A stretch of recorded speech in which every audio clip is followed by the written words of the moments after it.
So yesterday I came to the realization my students can't read. Generations are falling behind as reading declines. Elementary school kids are not reading. Kids are not reading. Kids cannot read. What? That's why. That's why. Reading No. does not come easy for Sophia Quinn. Some people blame the parents, some the teachers, iPads. Embracing the science of reading early and hiring literacy coaches about 4 years ago. A lot of these kids don't know how to read because they have had things read to them, or they can click a button and have something read out loud to them. What does society today mean when they claim kids cannot read? Do they mean they cannot call out words? Or they can, but do not understand how said words formulate phrases, and then how those phrases formulate sentences, and then those sentences formulate ideas to express an underlying meaning? Is it that they cannot identify grammar correctly in sentences, or figurative language such as idioms, or when situational irony is being used? Now, if you spent 5 minutes on any social media news feed lately, you won't find no shortage of content of how either Gen Z or Gen Alpha are malnourished in textual reading literacy. The highly charged claim kids can't read is stated as an absolute, a terrifying new diagnosis of the smartphone generation. Unfortunately, it's a phrase that makes parents panic, politicians postulate, and teachers, well, just go, because when someone says kids cannot read, my first question is always, what exactly do you mean? What are you talking about?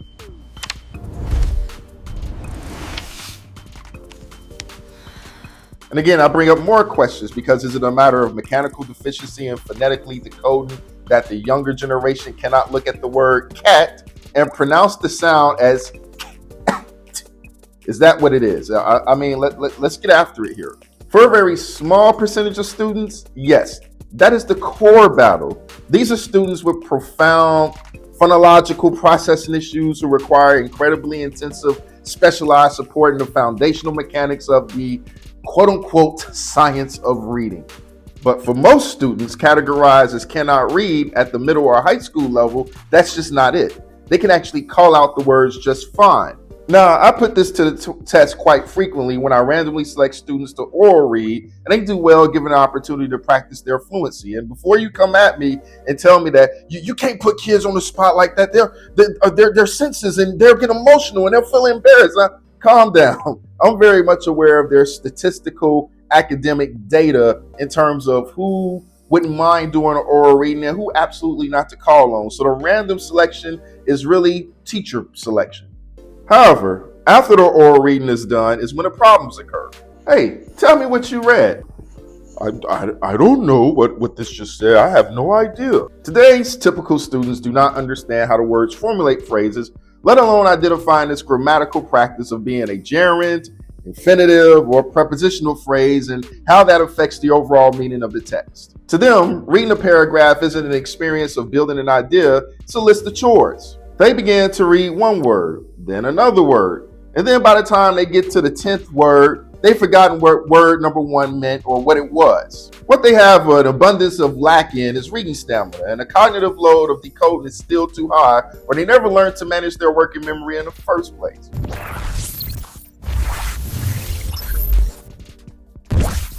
The problem gets deeper as we peel back the proverbial page onion. Now, what about the advanced readers who can summarize a plot but still struggle?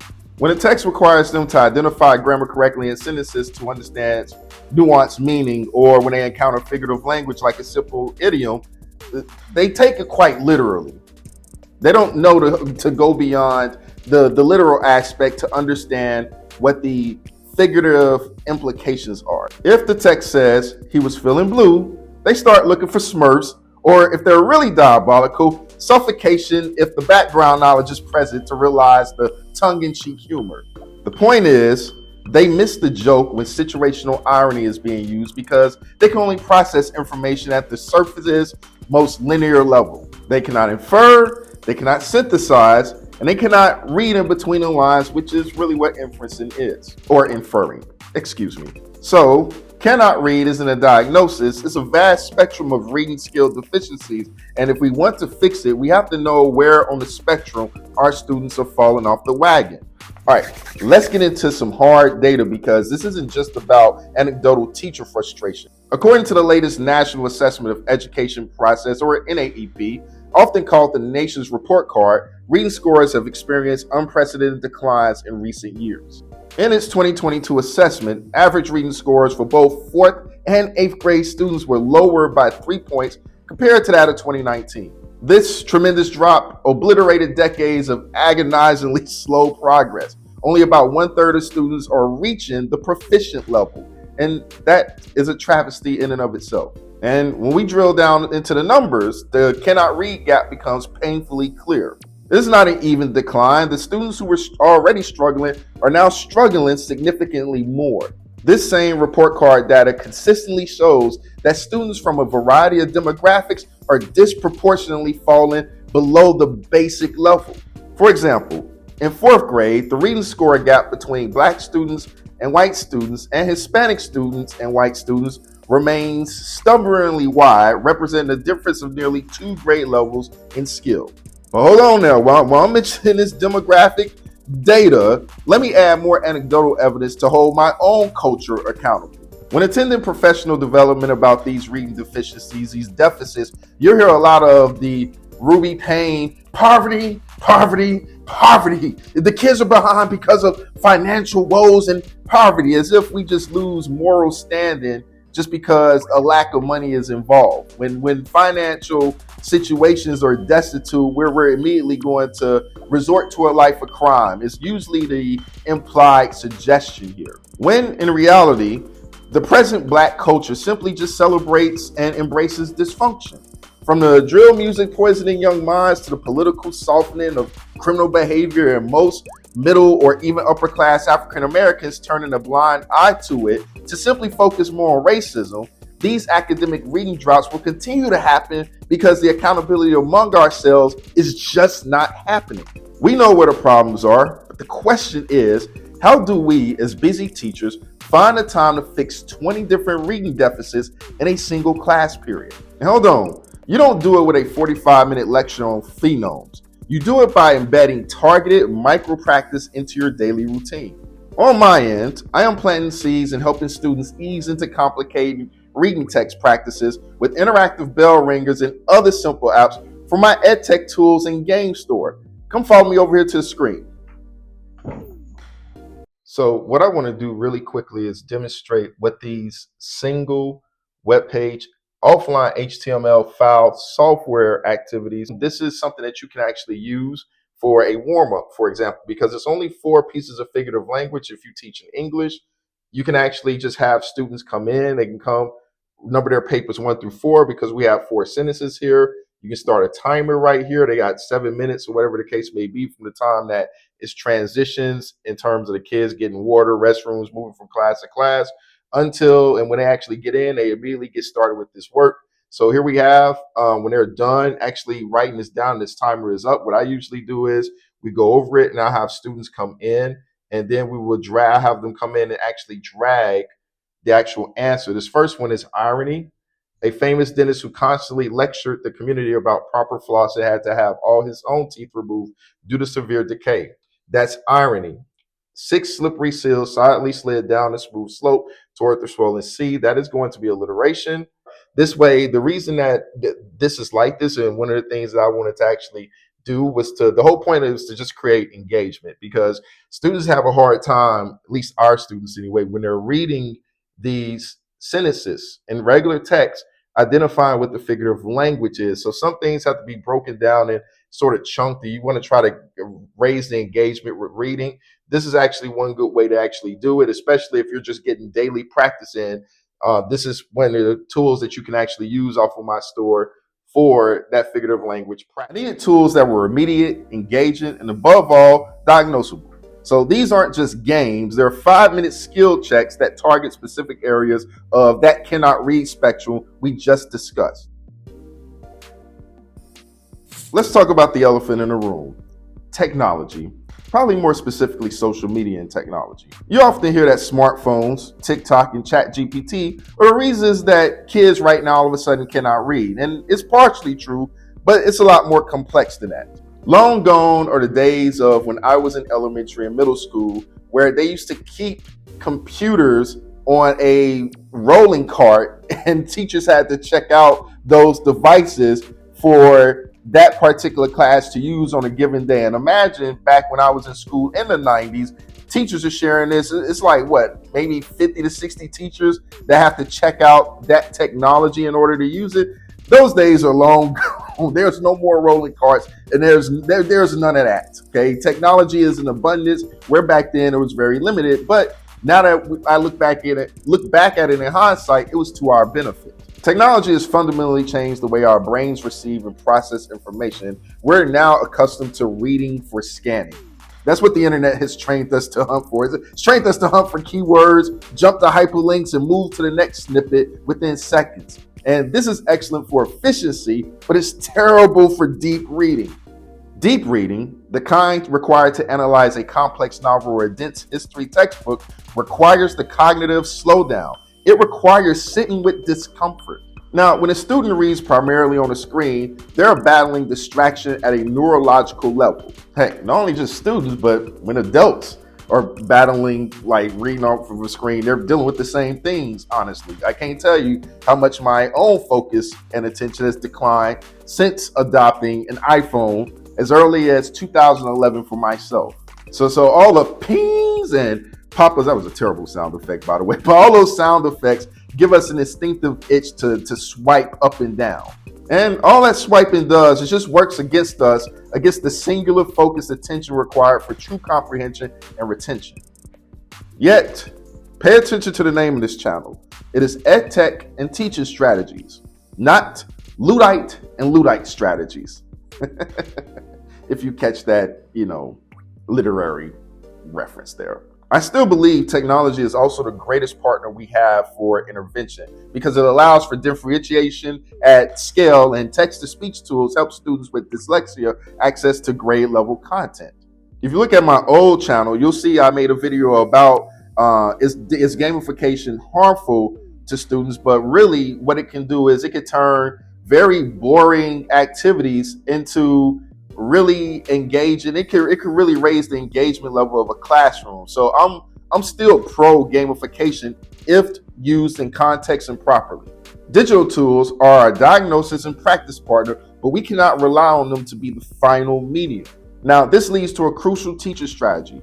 Paper is not dead. In fact, for teaching deep reading, paper is still going to be your best tool.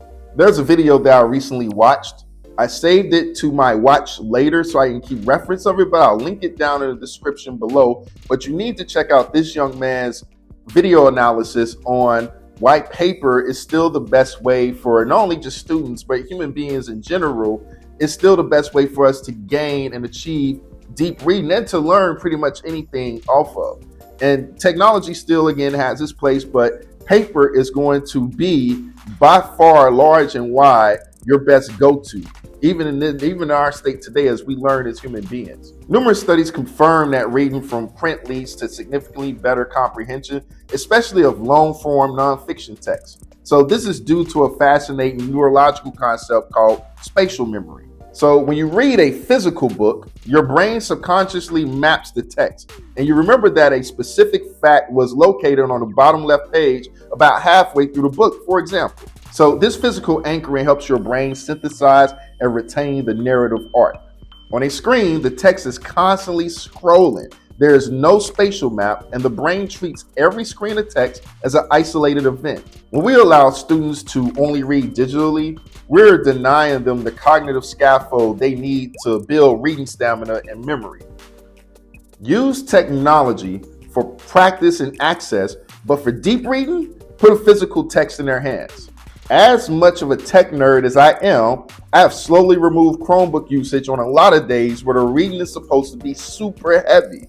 The only technology I'm using is the Clever Touch for presenting slide information or a simple document camera to model marking up the reading text. You see this bad boy right here, is old school as this looks. As you see this bad boy right here, there's this document camera, this still gets the job done. It's still very effective, one of your most beneficial pieces of technology. So even with that, you can see that we cannot stray too far away from technological inclusion inside the classroom. And let me back up a little bit, because I'm a bit wrong when I said the only technology I use. Students still use Chromebooks, but I try to use Chromebooks for primarily data collection. When given certain tests and everything else, I'll still provide a paper version of the text that they need to read. They can still highlight, they can still have that tactile kinesthetic function in their learning and test taking. But when it comes to collecting data and it comes to them doing certain assignments, the Chromebooks all day are just easier for me to do in the time that I actually have. And just, again, collecting that data, even if they have a specific writing assignment, they can still write on their paper, but they then need to type it into the Chromebook, because it's just easier. It's easier to collect that information, and it's easier to grade, if I'm being very honest with you. But we're still allowing them to have those old school pieces, that hand to brain connection, even when using the Chromebooks in that way. So it's not, I was wrong when I said it's the only technology. There is still some Chromebook usage, but that's the intelligent way that I still use it. Or I should more so say strategic. You may not think it's intelligent, but strategically it works for me. But even still, my philosophy as a reading teacher since 2014 has always been, give me a laptop and give me a projector and I could teach any class, no holds barred. And this still holds true today. So what does kids cannot read really mean? It means our current instructional models are failing to meet students where they are on a wide spectrum of reading skill deficits. Don't get it twisted. Just because I said our instructional practices, the kids still have to take ownership and responsibility. I don't think that's not happening enough. We're not teaching students that you have a stake in this. You're responsible for your learning. You're not just going to put this all on me and say that I'm failing you, okay? As teachers, we're quick to take ownership, and probably because that's been kind of beat into us, that we need to think about what are you doing as a teacher to make sure that the kids are learning. But the kids have to be taught that your failure or your lack of effort is still a part of your own doing, and that doesn't happen enough. So even though I say that the reading is based on those instructional failures, the kids have a key responsibility in this as well. So we have to stop using the term cannot read as this barrier and start using it as a starting point to properly diagnose the underlying literacy issues.